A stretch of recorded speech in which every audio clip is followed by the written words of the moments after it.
अरे बच्चों, आज हम बात करेंगे प्रारंभिक ज्यामिति की बेसिक ज्योमेट्री।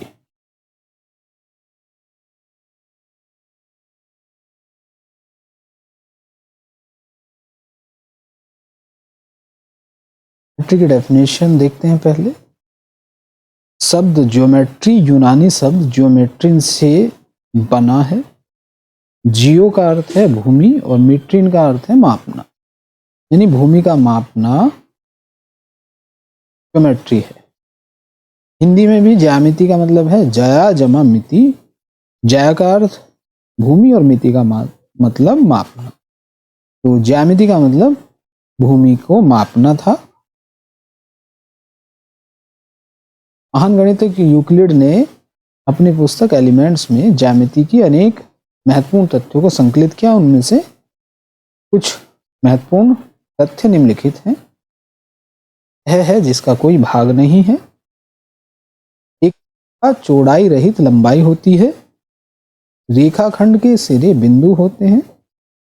एक तल वह होता है जिसमें केवल लंबाई और चौड़ाई होती है। दो बिंदुओं से होकर असंख्य समतल प्राप्त की जा सकते हैं। तीन बिंदुओं से होकर केवल एक ही समतल खींचा जा सकता है। समतल में एक बिंदु से जाने वाली असंख्य रेखाएं खींची जा सकती हैं। अगर एक ही तल में दो रेखाएं हैं, या तो वो परस्पर प्रतिच्छेद करेंगी या एक दूसरे के समांतर होंगी, परंतु विभिन्न स्थलों या तलों में स्थित रेखाएं संभव है कि समांतर न होने पर भी प्रतिच्छेद। अब बात करते हैं रेखा, रेखाखंड और किरण की। रेखा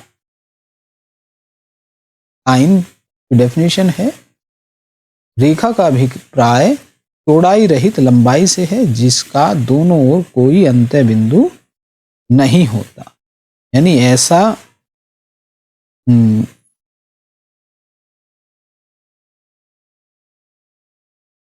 ये वाला जो उदाहरण है वो रेखा का है। ये जो तीर के निशान है, इससे हम एरो के निशान है दोनों तरफ, इसका मतलब है कि ये दोनों तरफ विस्तारित है, दोनों तरफ एक्सपेंड हो सकती है। तो ये रेखा का उदाहरण है। अब बात करते हैं रेखाखंड की, लाइन सेगमेंट की। रेखा के किसी भाग को रेखाखंड कहते हैं जिसके दोनों ओर अंत्य बिंदु होते हैं, एंड पॉइंट दोनों तरफ होते हैं। एग्जाम्पल है हमारा रेखाखंड का, लाइन सेगमेंट का। बात करते हैं किरण की। किरण जिसका एक अंत्य बिंदु हो उसको हम किरण कहेंगे। किरण का एग्जाम्पल हमारे पास ये है। इसका एक तरफ एंड पॉइंट है और दूसरी तरफ नहीं है, तो किरण कहें।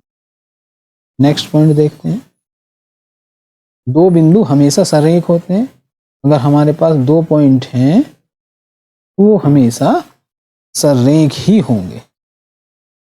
तो मान लो ये पॉइंट है और ये पॉइंट है, तो ये हमेशा सरेख होंगे। अगर किसी तल में तीन या तीन से अधिक बिंदु सरेख हैं तो वे सभी एक ही रेखा में स्थित होंगे। अगर वो एक ही रेखा में स्थित नहीं है तो सरेख नहीं होंगे। मान लो तीन पॉइंट है हमारे पास और ये एक ही लाइन पे स्थित है, तो हम कह देंगे कि ये सरेख है। अधिक रेखाएं एक बिंदु से होकर जाएं तो वो एक बिंदु गामी रेखाएं कहलाती हैं। जैसे मान लो हमारे पास रेखाएं हैं, ये इस पॉइंट से होकर जा रही हैं, तो हम इसको एक बिंदु रेखाएं, बिंदुगामी रेखाएं कहेंगे। बात करते हैं कोण की। यूक्लिड की ज्यामिति के अनुसार उभयनिष्ठ प्रारंभिक बिंदु वाली दो किरणों से कोण बनता है। दोनों किरणों को हम भुजाएं कहेंगे। जैसे ये है, यहां ये एक कोण बना है, ये दो किरणें इसकी भुजाएं हैं, ये शीर्ष है उभयनिष्ठ, और ये झुकाव, इसको हम कोण कहेंगे।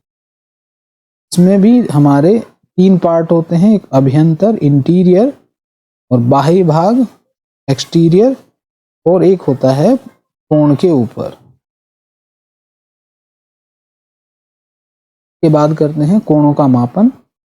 बेबोलेनी की मान्यता थी कि सूर्य आकाश में 360 दिन के बाद अपनी स्थिति की पुनरावृत्ति करता है। उन्होंने एक पूरे चक्कर को 360 बराबर भागों में बांटा। पूरे चक्कर को 360 अंश से वह एक भाग को एक अंश से व्यक्त करते हैं। कोणों के प्रकार। कोण कितने प्रकार के होते हैं ये देखते हैं। पहला है शून्य कोण। यदि कोण बनाने वाली दोनों किरणें संपाती हों तो कोण का मान शून्य होता है। ये लाइनें दोनों एक दूसरे के संपाती हैं तो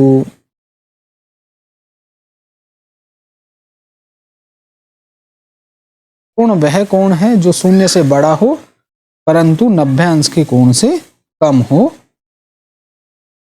तो ऐसा कोण हम न्यून कोण कहेंगे। बात करते हैं समकोण की। ठीक 90 अंश के कोण को हम समकोण कहेंगे।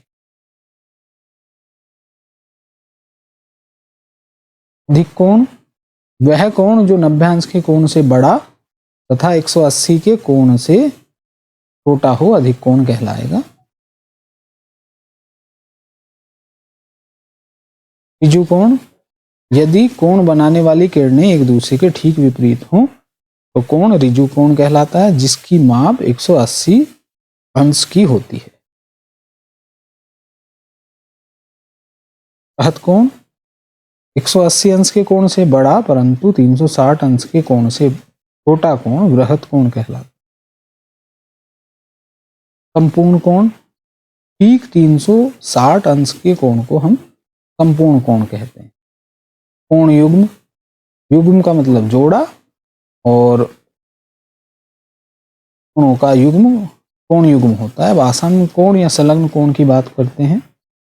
ऐसा कोण युग्म जिसकी एक उभयनिष्ठ शीर्ष हो और जिनकी अन्य भुजाएं उभयनिष्ठ भुजा के विपरीत ओर हो।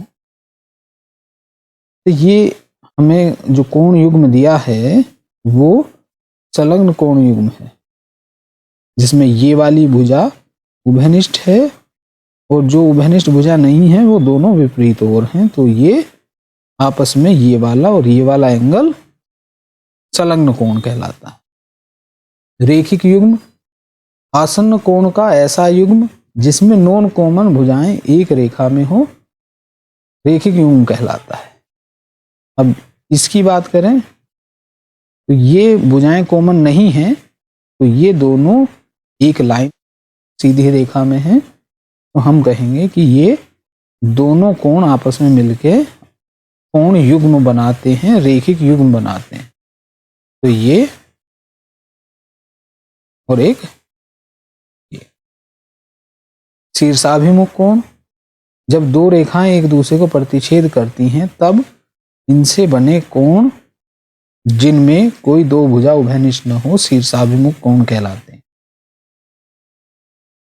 जैसे इस जो ये एंगल और ये एंगल, इनमें कोई भी इस वाले एंगल की भुजा ये वाली और ये वाली हुई, इस वाले एंगल में ये वाली और ये वाली भुजा हुई, तो कोई भुजा कॉमन नहीं है, तो ये आपस में शीर्षाभिमुख कोण होंगे। ऐसी ये और ये शीर्षाभिमुख कोण होंगे। कोटिपूरक कोण। कोटिपूरक कोण यदि दो कोणों का योगफल 90 अंश हो तो ऐसे कोणों को हम एक दूसरे का कोटिपूरक अथवा पूरक कोण कहते हैं। संपूरक कोण यदि दो का योगफल 180 अंश हो तो ऐसे कोणों को एक दूसरे का संपूरक कोण कहते हैं। तिर्यक रेखा वह रेखा जो दो या दो से अधिक रेखाओं को भिन्न भिन्न बिंदुओं पर काटती है, तिर्यक रेखा कहलाती है। सपोज करो ये दो लाइनें हैं हमारे पास, ये वाली लाइन तिर्यक लाइन कहलाएगी। त्रिभुज तीन रेखाखंडों से बनी एक सरल आकृति जिसके तीन शीर्ष, तीन भुजाएं एवं तीन कोण होते हैं, त्रिभुज कहलाती है। इसे ग्रीक अक्षर डेल्टा से प्रदर्शित करते हैं। एक ट्रायंगल है। प्रकार भुजाओं के आधार पर देखते हैं कितने प्रकार के होते हैं। भुजाओं के आधार पर भी तीन प्रकार के होते हैं। पहला है समबाहु त्रिभुज, ऐसा त्रिभुज जिसकी तीनों भुजाएं समान हो समबाहु त्रिभुज कहलाता है। समद्विबाहु त्रिभुज, ऐसा त्रिभुज जिसकी दो भुजाएं समान हो समद्विबाहु त्रिभुज कहलाता है। विषमबाहु त्रिभुज, ऐसा त्रिभुज जिसकी तीनों भुजाएं असमान हो विषमबाहु त्रिभुज कहलाता है। समबाहु त्रिभुज का एग्जाम्पल है, तीनों भुजाएं बराबर हैं। ये समद्विबाहु त्रिभुज का उदाहरण है जिसकी दो भुजाएं बराबर हैं, और ये विषमबाहु त्रिभुज का उदाहरण है जिसकी तीनों भुजाएं अलग अलग हैं। अब कोणों के आधार पर देखते हैं। कोणों के आधार पर भी तीन प्रकार का होता है त्रिभुज। समकोण त्रिभुज, वह त्रिभुज जिसका एक कोण समकोण हो समकोण त्रिभुज कहलाता है।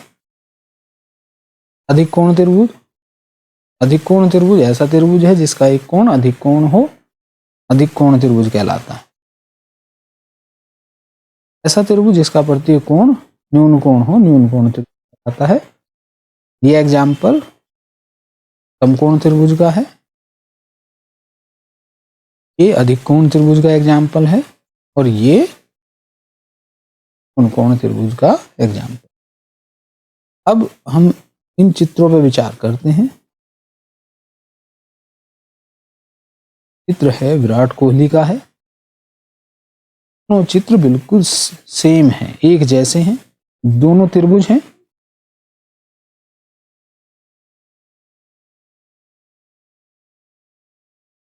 तो दोनों त्रिभुज भी एक जैसे हैं। ये पंचभुज हैं, ये दोनों पंचभुज भी एक जैसे हैं। इस सेब की बात करें, ये दूसरा सेब, ये दोनों भी एग्जैक्ट सेम एक दूसरे की प्रतिकृति हैं, एक दूसरे को ढक सकते हैं।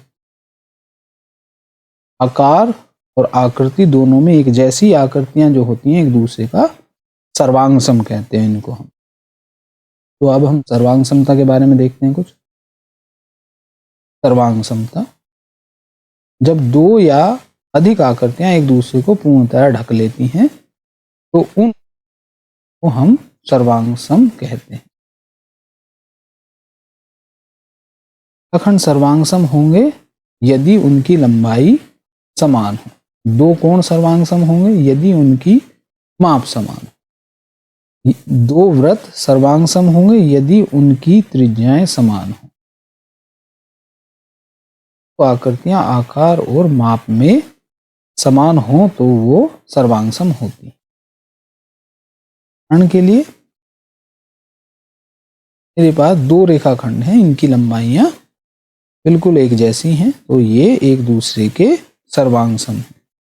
ये दो एंगल बने हुए हैं, ये ऊपर वाला और ये नीचे वाला, दोनों की माप समान है तो एक दूसरे के सर्वांग सम है।